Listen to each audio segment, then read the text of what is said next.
Repenser l'aménagement du territoire et la gouvernance urbaine, c'est l'idéal du concept ville durable nourri par le ministère du cadre de vie et l'ambassade de France portée par l'ANAT. L'idée, c'est de réfléchir sur ce qu'il faut faire pour rendre nos villes et territoires durables, pour les rendre résilients face à la problématique des changements climatiques, mais c'est aussi d'attirer l'attention sur la nécessité de rendre nos villes économiquement viables et durables. L'atelier lancé ce jour à Golden Tulip portera un regard croisé sur les enjeux de développement urbain durable. Dynamiser les territoires, penser une urbanisation inclusive qui permette à tous d'accéder aux services de base, notamment à la formation, à l'emploi et à la santé.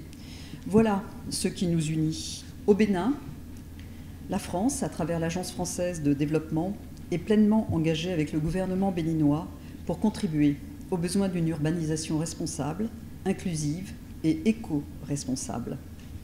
Les villes sont donc bien au cœur de la problématique environnementale et elles sont en première ligne pour développer des solutions d'adaptation et d'atténuation au changement climatique.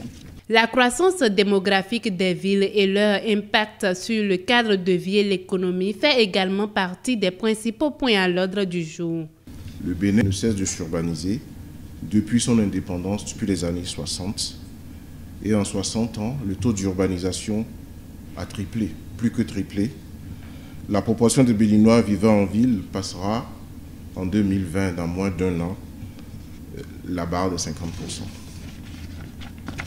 Malheureusement, cette urbanisation accélérée se traduit bien souvent par un développement urbain non planifié et peu efficace qui génère de fortes inégalités d'aménagement spatial.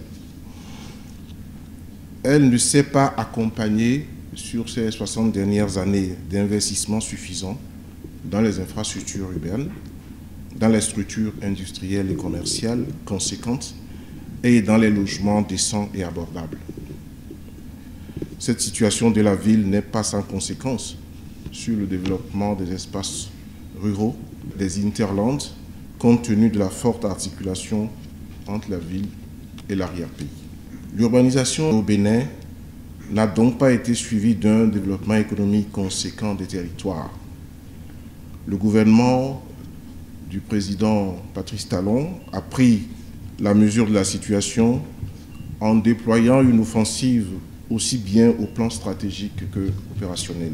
Cet atelier est un programme parmi tant d'autres. Plusieurs autres activités sont prévues pour d'autres cibles. Et l'atelier de demain portera sur le développement économique durable des territoires. Les deux ateliers sont complémentaires et s'inscrivent d'une façon globale dans la promotion des villes et territoires durables. Autour, il y a des événements parallèles, des débats qui s'animent à l'Institut français, donc sur les mêmes problématiques, mais qui permettent d'étendre, donc d'atteindre d'autres cibles, des étudiants, des universitaires qui n'ont peut-être pas l'opportunité d'être dans cet atelier. À préciser que l'atelier est un tremplin pour le sommet Afrique-France 2020 Villes durables qui se tiendra à Bordeaux du 4 au 6 juin prochain.